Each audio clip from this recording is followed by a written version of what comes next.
कि जौन कुछ बताई तो समझल जाई, कोशिश के लिए समझे के। तो फर्स्ट में का हो कि हम अपन परिचय दिए चाहती। हमार नाम हो साधना बेलदार और हमार घर हो बसंतपुर और हम यहाँ से आइल थी प्रोग्राम वो हो कि हमन के आइल गई बा कुछ जानकारी पाए खातिर हो कि नहीं, जौन के फ्यूचर में आगे जाके हमन के मदद करे अच्छा जीवन जिए में।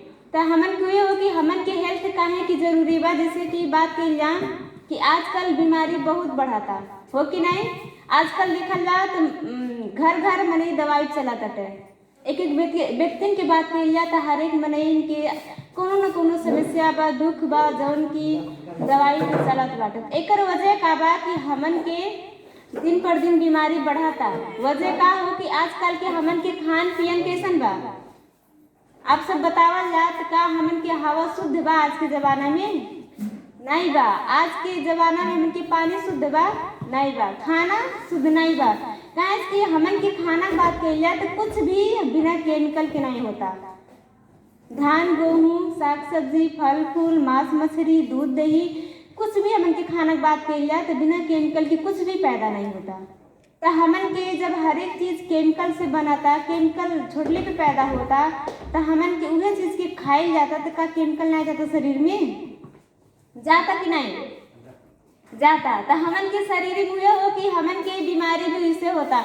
हमन के पहले के जमाना की बात करिए, जैसे कि अंकल बाटे ना पसंद की जमाना की बात करिए तो पहले के जमाना में केमिकल नहीं रहे। तो पहले मन की आयु कितना रहे? 80 वर्ष 100 वर्ष 120 वर्ष नहीं रहे। वजह का रहे कि पहले के खान पियन एकदम शुद्ध रहे, नेचुरल रहे। लेकिन इसके आजकल के देखल जाता हर एक चीज़ केमिकल से होता। वही की वजह से हमन की उम्र की बात कही जाए तो कितना घाटा लगल बा। आधा हमन की उम्र कितना हो गई बा? 50-60 बहुत मुश्किल से मैंने जिया था। मरत कैसी बात है? बीमारी से, कोनो न कोनो रोग से मरत है। अपने मुंह से बहुत कम लोग मरता है। तो वजह ये हो कि हमन के हर विधि केमिकल खाई जाता, जो नहीं वजह से रोग बीमारी आवा तो शरीर में। और हमन के उपाय की बात कही जाए तो हमन के का कहला मने कि हमें कोनो रोग बीमारी हुई तो हम दवाई कराई कहे ना कि नहीं। हमन के दवाई करावे लेता है, लेकिन से का वो दवाई बीमारी जड़ से निकाला नहीं। हमन के बीमारी को दबा के रखे काम करता।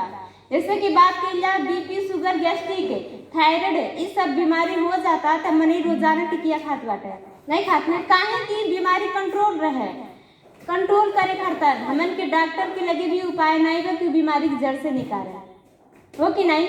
आजकल देखल जाए डॉक्टर की बीमारी नहीं होता, बीपी शुगर गैस्ट्रिक दोनों पसंद होता और भी अलग अलग बीमारी होते। वजह का बा कि हमन के जौन एठू गरीब चाहे अमीर चाहे डॉक्टर इंजीनियर सबके खाना एक हो, सब वही खाना खाता तो सबके शरीर में केमिकल जाता। और केमिकल गेले वजह से चाहे डॉक्टर रहे चाहे गरीब रहे चाहे अमीर रहे सबकी बीमारी होता। तो सबके दवाई भी तो हुए वो कंट्रोल करे के काम हो कि वो के जड़ से नहीं ठीक होता। तो हमन के अपने बचाव लिए बात कही कि हमन के डिएक्शन काहे जरूरी बा। जैसे बात कही हमन के डिएक्शन में का बा? जड़ी बूटी बा। जड़ी बूटी के राजा गैनोडर्मा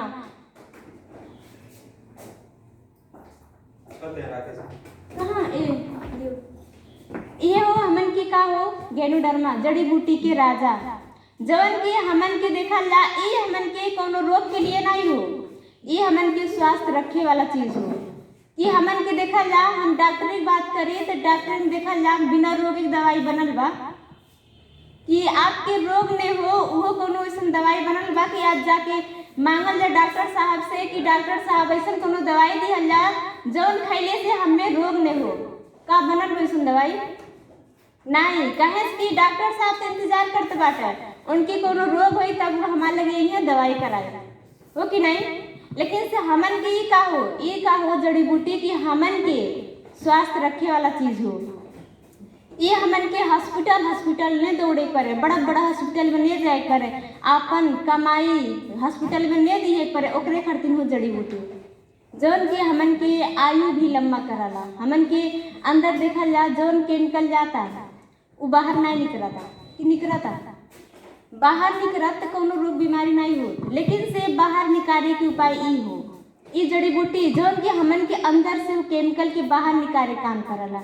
जौन की आज तक ले हमन की कोनो दवाई नहीं बनल बा कि अंदर से बीमारी निकाले बनल बा नहीं बनल बा, तो हमन के ई उपाय मिलल बा, तो हमन के नहीं खाई जा खाए के, तब बने स्वस्थ रहे के, तब बने हम लोग 100 वर्ष जिए के, हो कि नहीं? क्यों चाहिए का जल्दी से मर जाए, क्यों नहीं चाहिए? तो हमन के उपाय मिल गई बा तो जरूर खाई जा। हमन के एक उपाय हो विश्व में जवन की हमन के अंदर से केमिकल निकाले काम करता, जहर निकाले काम करता, एकर खाइल जाई, इहे खाइल जाई हमन के, तो का होई कि अंदर कोनो बीमारी नहीं बनेगी और स्वास्थ्य मने के लिए तो जान अच्छा बा, आगे जाके कोनो रोग नहीं बनेगी शरीर में। और रोगी मने की बात करिए तो वो का करी, कोनो भी बीमारी बा तो के जड़ से निकाले काम करी। कैंसर तो हाथ के ठीक कैले बा, तो इससे बड़ा उपाय हमन के और का चाहिए। और हमन के बात कइल जाए तो हमें 400 से ज़्यादा गुड़ औषधीय गुड़ बा, जौन के हमन के कोनो भी चीज़ में आयुर्वेदिक में नहीं बा, हमन के गैनोडर्मा में बा।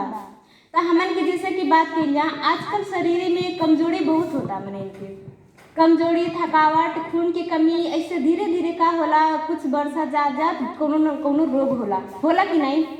तो हमन के कमजोरी कहाँ से आवता? हमन के खाना तो खाई जाता न, 2 टाइम 3 टाइम, क्यों घरे रहला तो 4 टाइम हो जाला, मनई खात बाटे। तो हमन के भले थरिया भर के मनई खात बाटे, लेकिन से वो खाना में हमन के विटामिन कितना बा ई मालूम बा हमन के? नहीं। जैसे बात करी, हमन के चाउमीन फुल्की बहुत मन करला, हो कि नहीं? सबके पसंद हो चाउमीन फुल्की मोमो, तो हमन के वो खाना में विटामिन कितना बा हमन के मालूम बा? कुछ भी नहीं बा। विटामिन मिलला नहीं, खाई जाला पेट भरला कि नहीं? पेट भरला, लेकिन से विटामिन नहीं मिलला, तो हमन के पेट भरले भर से मतलब बा नहीं।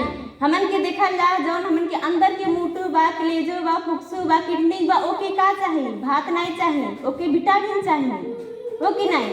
और हमन के ओके का दिहल जाता? केमिकल दिहल जाता, तो हमन के जिंदा कितना दिन दे रही? नहीं रही। तो क्या हमन के विटामिन दिए भाई? हमन के खाना से विटामिन बहुत कम मात्रा में मिला था, तब का होता कि हमन के शरीर में रोग होता। हमन के उपाय यह बा कि हमन के एक सेवन करेंगे अपन खाना के साथ में, तो हमन के शरीर में विटामिन प्रोटीन की कबू कमी नहीं होगी और हमन के शरीर हमेशा स्वस्थ रही, जवान रही। और बुढ़ापा आजकल की बात करें तो 20, 35, 30 की उम्र में बुढ़ापा महसूस होता है। एक लड़का के बाप बनना चाहे माई बनली, का भेल की जवानी खत्म हो गए, नहीं हो ऐसा महसूस होता, मन के अंदर कमजोरी आ जाता। वजह का बा कि वह खाना में हमन के ताकत नहीं रह गई बा, तो हमन के उस जवानी वापस लाई बा, तो हमन के एकर इस्तेमाल जरूर कइल जाए।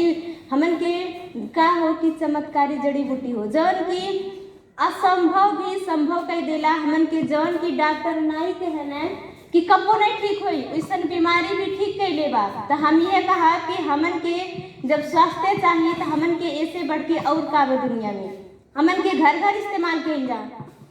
सर प्रोडक्ट है ना,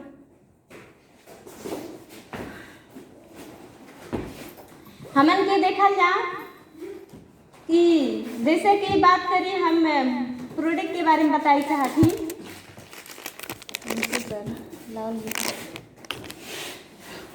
देखा जा प्रोडक्ट के, जैसे कि हमन के ई थे ऐसे तो नहीं खाए बनी, ये हमन के उत्पादन मलेशिया में होला। हमन के हर एकर सिर्फ पाउडर मिलाला और हमन के ई चाय में मिस्कट बा एकर 2% गैनोडर्मा के। जैसे कि हम चाय के बारे में बात करे चाहती, चाह के नहीं पियाला बतावल जा। हमन के डिएक्शन वाले भी पिया ताटे और जे डिएक्शन जे के नहीं मालूम बा वो पियाता, हो कि नहीं? लेकिन से जे डिएक्शन के चाह नहीं पियाता, ओसे हम पूछे चाहती आप सबके चाह कौन कौन फायदा करला बतलावल जा। खाना के बचत करला, कैसे? भूख मारला, हो कि नहीं? गैस बनावाला। तो हमन के का फायदा हो कि नुकसान? हमन के वो नुकसान करता, शरीर में भूख नहीं लगने की वजह से धीरे धीरे शरीर के कमजोर कराता, हो कि नहीं? हमन के देखा जा ई चाह के बारे में हम बताई चाहती काहे जरूरी बा ई चाह पत्ती। हमन के घर घर भी एकरे बारे में बताए काम कइल जाला कि हमन के ई चाह बहुत जरूरी बा। हमन के घर घर देखा जा सब चाह पियाता, हो कि नहीं? मालूम बा सबके कि भूख मारला, गैस बनावाला, तब वो पियत है काहे? जैसे कि एठो दारू पिए वाला मने अपन आदत के नहीं बदल पावाला, वैसे चाह भी है मने के का हो अमल हो गई बा चाहे के। तो हमन के ऐसे हो जैसे कि यही चाह के बारे में बात करे चाहती।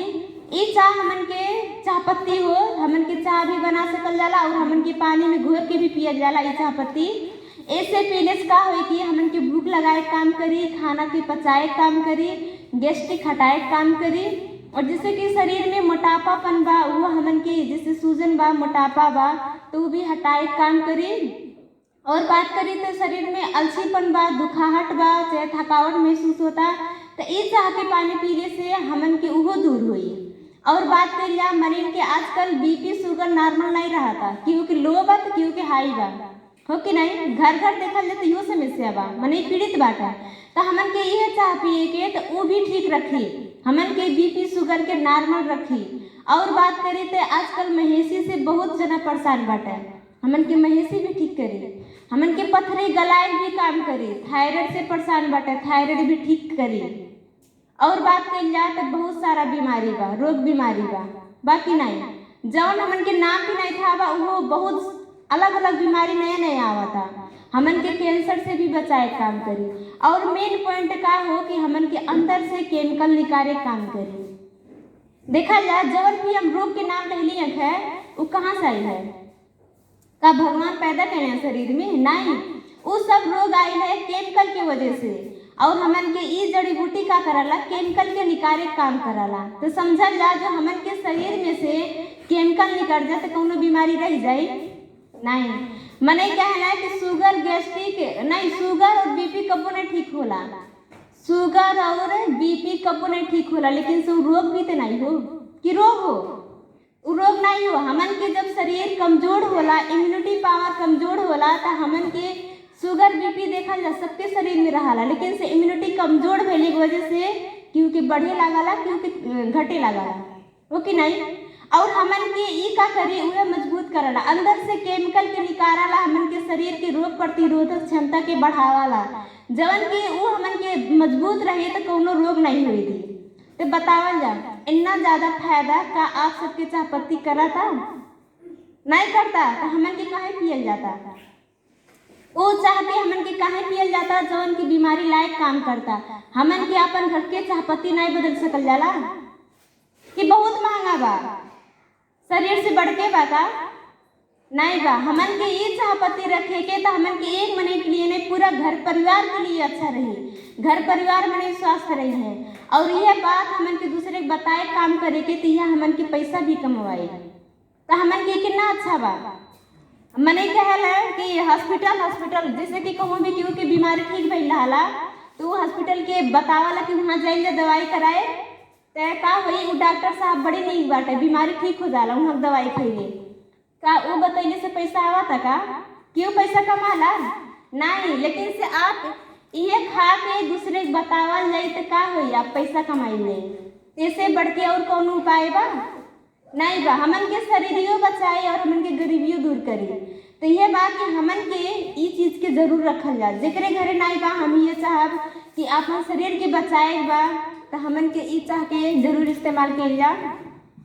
और हम जैसे कि साबुन के बारे में बताई चाहती कि वो बिना साबुन के नहिले नहीं आई हुई ना, बिना साबुन से सबके साबुन चाहिए, चाहे सस्ता चाहे महंगा हो कि नहीं।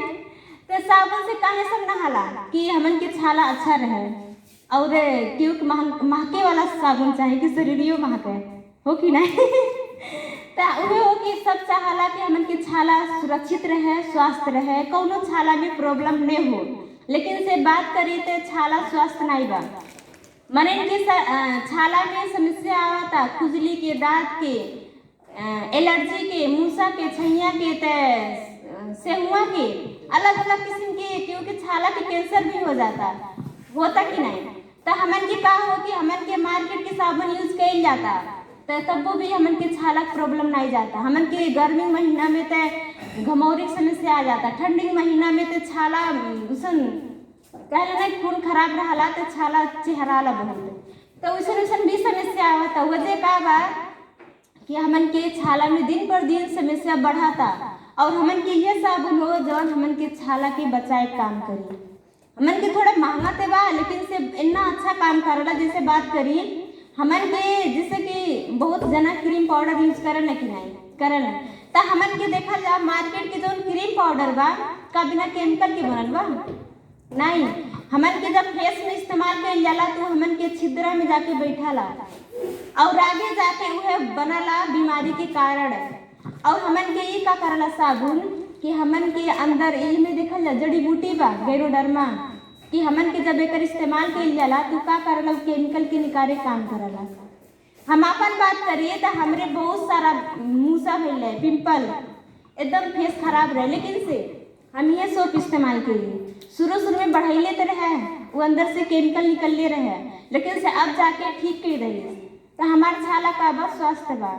तो हम ये कहा कि बहुत जना परेशान बाटे छालक समस्या से, तो हमन के ई सोप इस्तेमाल करे के तो हमन के छाला के बचाए काम करी, छाला के कोमल रखी, नरम रखी। और हमन के ये सोप के इस्तेमाल कइल जा, मार्केट के सोप नहीं इस्तेमाल कइल जा। और ये हो कि हमन के एकरहु बारे में बताए के काम करे के, बेचे के काम करे के, तो हमन की गरीबी भी दूर हुई। बहुत जना बाटे कि यही व्यापार कइले थे, क्यों साबुन भर बेच के काम करता, क्यों पेस्ट भर बेच के काम करता, क्यों चाह भर बेच के काम करता। अपन अपन जैसे खूबी होला बतैले के वही अनुसार हो।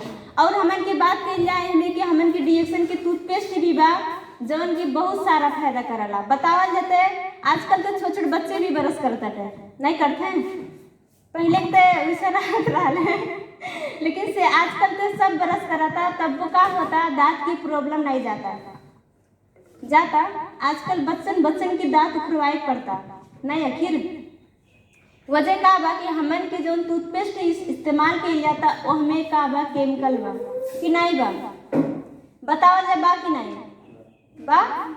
तो केमिकल अच्छा करला नहीं, सिर्फ दांत के चमकावला भर सफैया पॉलिश जैसा। तो हमन के हुए हो कि हमन के मार्केट के पेस्ट सस्ता ते बा, लेकिन से हुए हमन के मस्कुरा के कमजोर करला। जब समझल जा दांत के मस्कुरा कमजोर रही तो हमन के दांत ढेर दिन नहीं टिके, दांत का हुई खोड़र हुई, दुखाई, पानी लगी। हाँ सर प्रश्न आहे सर। हाँ की दांतमा कीरा कसरी लाग्छ केमिकल छ भने त बचाउनु पर्छ भन्ने कुरा गरिन्छ कीरा दांतमा कीरा कसरी लाग्छ रे उसको प्रश्न छ। ये जो दांत टूटे थे उसको, दांत टूटे थे उसको। हाँ। अच्छा यहाँ मतिया जो है सुन जब प्रश्न सोधेपछि रेटिङ सुन्नु पर्छ अनि डीएक्सन को टूथपेस्ट युज गर्नुहुन्छ गर्छ तर कहीँ छैन। तब कसरी सन्चो हुन्छ, डेली युज गर्नुपर्छ नि डीएक्सन टूथपेस्ट। अनि इस्तेमाल त्यो गरेपछि अनि 5 मिनट के गर्ने मुखमा त्यो फिज राख्ने, त्यसले के गर्छ त्यो कीटाणुहरूलाई मार्ने गर्छ अनि हाम्रो दाँतको समस्याले छिट्टै नै ठिक गर्छ। त्यस्तै गर्नु अनि डेली युज गर्नु, लगभग साँझ बिहान 2 टाइममा युज गर्नुहुन्छ झन् फायदा गर्छ। हाँ प्रोग्राम में यहाँ सोच फेरी ए ठीक है। तो वे हो कि हमन के देखल जा कि हमन के मार्केट के इस्तेमाल किया जाला तब वो हमन के दांत की प्रॉब्लम नहीं जाता, प्रॉब्लम आवता। तो हमन के का कइल जा कि हमन के जैसे कि यहाँ टूथपेस्ट इतना ही बा, तब हम बताई चाहती कि हमन के जो डीएक्सन के टूथपेस्ट बा वो हमन के बहुत सारा फायदा करला। हमन के दांत संबंधी आपकी कैसनो भी प्रॉब्लम बा, दुखाहट बा, चाहे कीड़ा लगल बा, चाहे खून आवता मुस्कुरा काहे, चाहे हमन के पैरिया बा, दांत उलस गइल बा, चाहे पानी लगाता, और चाहे मुंह के छाला में प्रॉब्लम बा, चाहे हम क्योंकि बहुत जना के सांस भी गंधाला हो कि नहीं, मुंह में कैसनो भी प्रॉब्लम बा, तो हमन के का हो डीएक्सन के टूथपेस्ट यूज कइल जाए तो वो हमन के समस्या के हटाए काम करी। और हमन के बात कइल जा दांते के अलावा भी हमन के सर से लेके पाँव तक ले हमन के बहुत सारा फायदा करला टूथपेस्ट। ऐसे बात कइल जा हमन के मूड दुखाता तो हमन के मूड़ी में लगाए काम करे के, पानी में घोर के, तो हमन के मूड दुखाई भी कम करे। आजकल देखल जा मनन के बार बहुत झरता हो कि नहीं, सबके बार झरता, तो हमन के डीएक्सन के शैम्पू भी बा और हमन के डीएक्सन के पेस्ट भी हमन के इस्तेमाल करे के तो हमन के बार झरल भी रोक दी। और जैसे कि ठंड के मौसम में रूसी बहुत होला बारे में, हमन के ये पेस्ट लगाए काम करे के तो हमन के रूसी भी हटाए काम करी। और जैसे कि मुंह में छाला समस्या बा, जैसे कि बात करी छैया बा, मूसा बा, हमन के पेस्ट इस्तेमाल करे के वो भी ठीक रखी। सर्दी जुकाम होता हमन के उहे पेस्ट के गर्म पानी में के पिए काम करे के तो सर्दी जुकाम भी ठीक करी। और हमन के खोखी आवता तब वो हमन के का हो कि उहे पेस्ट के खाए काम करे के गर्म पानी में पिए काम करे के तो हमन के खोखी भी ठीक करी। और हमन के जैसे कि बुखार बा तब वो हमन के उहे पेस्ट काम करी गर्म पानी में 2 टाइम 3 टाइम पिए काम कइल जा हमन के बुखार भी ठीक कर दी। और जैसे कि पेट में समस्या होला कबो कबो खाना की गड़बड़ी से आपस हो जाला अथवा पेट उठ झरे लगाला पेट दुखाला तो हमन के उहे पेस्ट के पिए काम करे के पानी में घोर के तो हमन के पेट की समस्या भी ठीक कर दी। और बात करिए जैसे कि छाला में प्रॉब्लम बा दाद बा खुजली बा एलर्जी बा तो हमन की वहाँ भी पेस्ट के इस्तेमाल करे के तो वो पेस्ट सही कर दी। और बात करिए जैसे कि कीड़ा उड़ा काट लेना हमन के उस जगह भी ये इस्तेमाल करे के पेस्ट तो हमन के दवाई नहीं कराए करी। और कटले परे जरले परे तो बहुत अच्छा से ठीक कराला हमन के सब इस्तेमाल के लिए बा।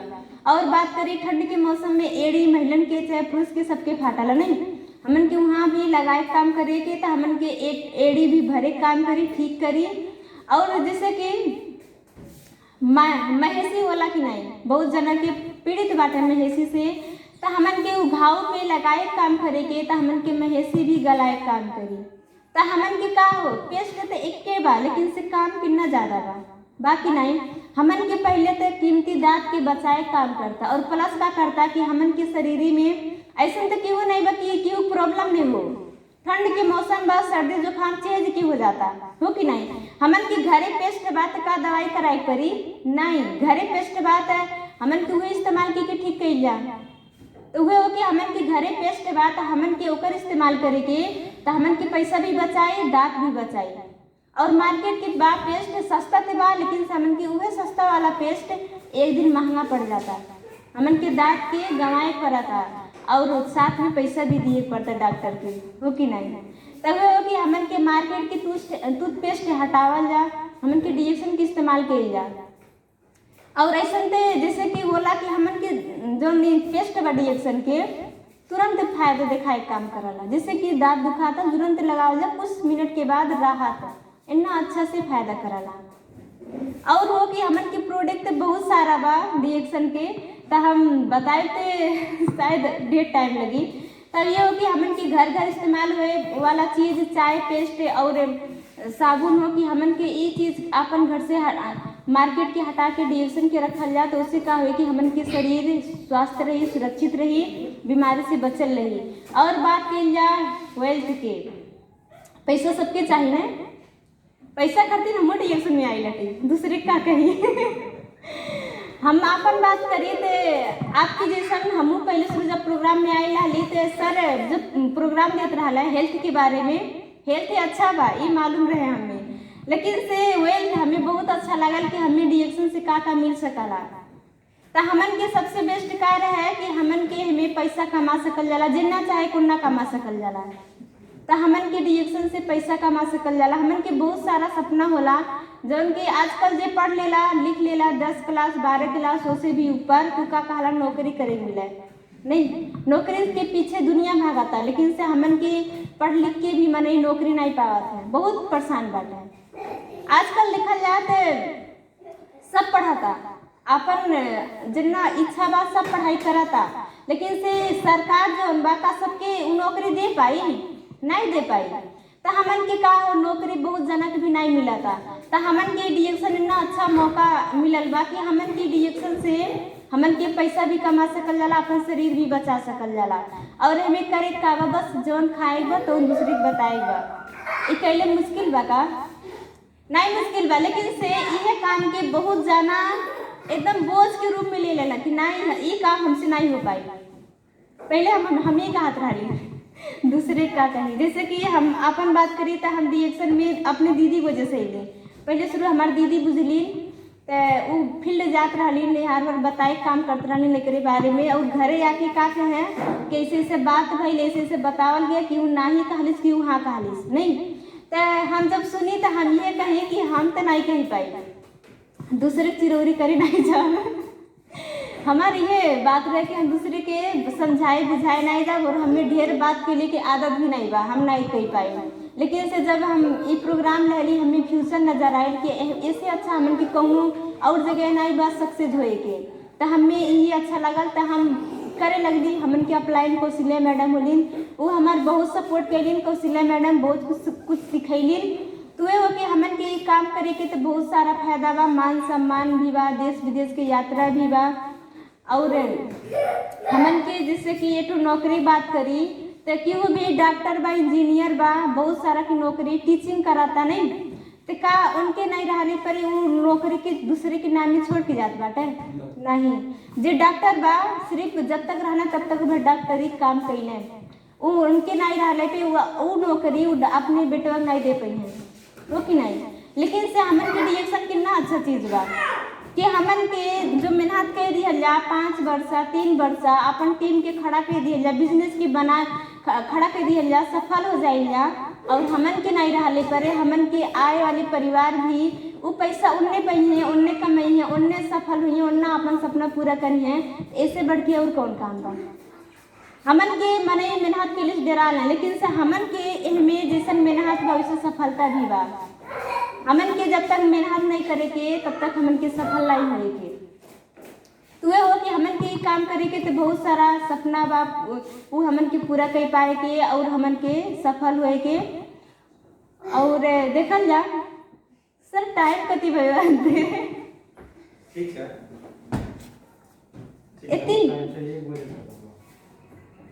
ठीक बात है। हम का करते कि अपन बात की ही रखी चाहती और हम ये कहा कि हमन के डिएक्शन बहुत अच्छा बा हेल्थ के लिए, वेल्थ के लिए। हमन के में अपन स्वास्थ्य भी बचावल जा और अपन गरीबी भी हटावल जा।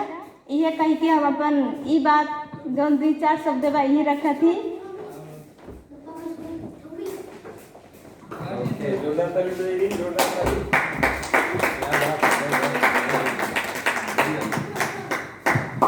बहुत राम्रो एकदमै